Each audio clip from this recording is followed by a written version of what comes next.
जय गुरु आपण को प्रणाम। आज आमर ये नुआ यूट्यूब चैनल आम प्रयास को स्वागत अभिनंदन। ये परिप्रेक्षी में आज आम पुणी एक कथा को आपण मान निकट तोली धरने को जाऊँ जे आमर लक्ष्य एवं भी दूर से आम कर चलवा करू करू ठीक फल पाइबा। यही परिप्रेक्षी में 2022 मसीहा डिसेम्बर 31 तारिख में अनुष्ठित सर्वभारतीय ऋतिक सम्मेलन में परम पूज्यपाद श्री श्री आचार्य देवों केतोटी कथा को आपण मान निकट में तोली धरने को जाऊँ। आत्म प्रतिष्ठा बनाम इष्ट प्रतिष्ठा प्रत्येक व्यक्तिर प्रत्येक कर्मीर प्रत्येक सजाग मनुष्यर निज पाखरे निजर श्रेष्ठ प्रश्न गोटे मु तुमको भल पाए कि ना ठाकुर, मो पाखरे मोर परिवारटा ही क्या प्रधान हो जाइए, मोर उत्पादनटा हाँ कि प्रधान हो जाइए, मोर व्यक्ति स्वार्थ प्रतिष्ठा हाँ कि प्रधान हो जाइए। निजर अंतर को यह पचारिबा कथा।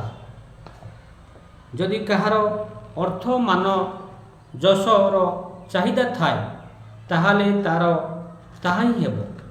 आउ से ठाकुर क्रमागत विच्युत हो चली तार वक्तृतार जगह दरकार, तार अमुक मंदिर रे परिचालकर आसन दरकार सबु जगार, किंतु ठाकुर सेहीपरि अर्थ मान जशर पसरा सजई रखिबे तापाई। आउ एठारे ही तार परीक्षा नेबे से जे तार अंतर जगतटा इष्टंकर कि ना, से यही सबुथिरे मुग्ध हेउछि ना तांकठारे मुग्ध हेउछि।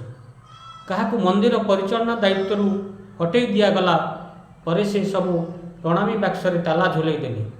प्रणामी रे बाक्स भर्ती हो गला किंतु से चाबी खोलिबे नहीं, कारण चाबी खोलिले काले तंकर से टिकक अधिकार भी चली जीव मंदिर कि सांघातिक कथा नुहे। मोर निज अंतर्गतर अंतर्जगतर गोटे अनुभूतिर कथा आपण मानकु जणाए। किछि दिन आगर घटना, मु सेतबेले पुरी जाइछि। हठात जनकर आचरण मो मनरे गोटे अभिघात सृष्टि कला। आउ से अभिघात रे मोर मन टळिबाक लागिला। मनरे कष्ट हेउथिला, खराब लागुथिला। ठाकुरंक पुरी आगमनर शतवार्षिकी उत्सव आगरे मु से उत्सव प्रांगण परिदर्शन रे बाहरिली। गाड़ी रे जाउछि आउ मने मने ठाकुर को कहूछि, ठाकुर मो मन भितरे तुमे केते टिके अछ जे कहार मध्य आचरण सेठारे प्रवेश करी मते कष्ट देला। मोर समस्त मनरे केवल तुमे नहीं कहीं मोर केउठी त्रुटि ठाकुर जे मु तुमठारे मोर मन को सन्निवेशित करि पारुनी, मोर मन को परिपूर्ण कर दे पारिनी तुमको नहीं जे आउ कहार भी आचरण सेठारे प्रवेश करी मो मन भितरे विचलन सृष्टि करथिला।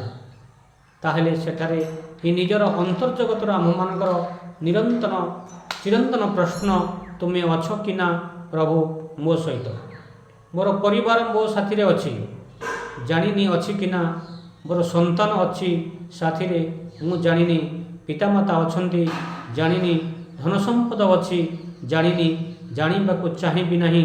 कारण विपद जेतेबेले चरम सीमार पहुँचे एकमात्र तुम छड़ा आउ केही नथांती मो सांगरे। मोर अंतर जाने से मुहूर्त मु सेतेबेले तुमको ही डाके, तुमको ही खोजे। जेते जहाँ संगरे मोर अंतरंगता आउ ना कहीं मु किंतु तुमको ही खोजे। आउ जदि तुमको ही खोजे ठाकुर ताहले यही सामाजिक जहाँ किछि ताहा कहीं मते प्रभावित करे। मु प्रभाव मुक्त जदि हुए तेरे ही मु तुमर यहीपरि प्रभाव मुक्त व्यक्तित्व को नहीं ठाकुरंकर महान कार्यक्रम हो पारे।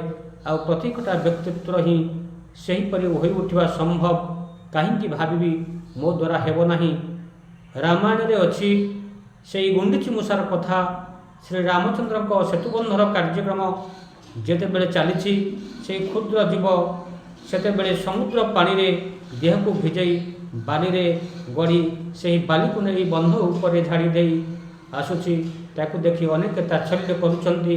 गुंडीची मूषा कहिला, मोर एतिकी क्षमता मु ताकू देई मो प्रभु को काम करुची। एइटा ही तो आमर जीवन। आमे किए कौन करिपारू, किए किपरि पारगतारे उत्तीर्ण କିଏ କୌଣସି ବଡ଼ ଡାକ୍ତର ମୁକ୍ତାର ଅଫିସର ସେଥିରେ କ'ଣ ହେବ? ଅସଲ କଥା ହେଲା ମଣିଷଟା ଠାକୁରଙ୍କର କିନା ତାହେଲେ ହିଁ ହେବ। ମଣିଷ ଯେତେବେଳେ ଅସୁସ୍ଥତାରେ ପଡ଼ି ଛଟପଟ ହୁଏ ସେତେବେଳେ ହିଁ ସେ ସମାଜର କେଉଁ ଉଚ୍ଚ ପଦର ଅଧିଷ୍ଠିତ କେତେ ତା'ର କ୍ଷମତା କୁଆଡ଼େ ଯାଏ ସେସବୁ। ମନ ସେତେବେଳେ ହାହାକାର କରେ ତୁମକୁ ହିଁ ଖୋଜେ ତାହା ନୁହେଁ କି? ସୁତରାଂ ଆମ ସମସ୍ତଙ୍କର ଅନ୍ତରର ଅନ୍ତଃସ୍ଥଳରେ ଏହି ଠାକୁର ଖୋଜିବା ମନ ଯଦି ଥାଏ ତାହେଲେ ସମ୍ମିଳନୀ ପ୍ରେରଣା ମଧ୍ୟ ଆମ ମଧ୍ୟରେ ଅଛି। ଏହି ପରିପ୍ରେକ୍ଷୀରେ ଶ୍ରୀ ଶ୍ରୀ ଆଚାର୍ଯ୍ୟ ଦେବ ସେଦିନ ସମସ୍ତ ଭକ୍ତମଣ୍ଡଳୀଙ୍କୁ ପରମ ପ୍ରେମମୟ ଶ୍ରୀ ଶ୍ରୀ ଠାକୁରଙ୍କର ସେହି ଦିବ୍ୟ ଜୀବନର କଥା କହି ତୋଳୁଥିଲେ। ରହୁଛି ଜୟ ଗୁରୁ।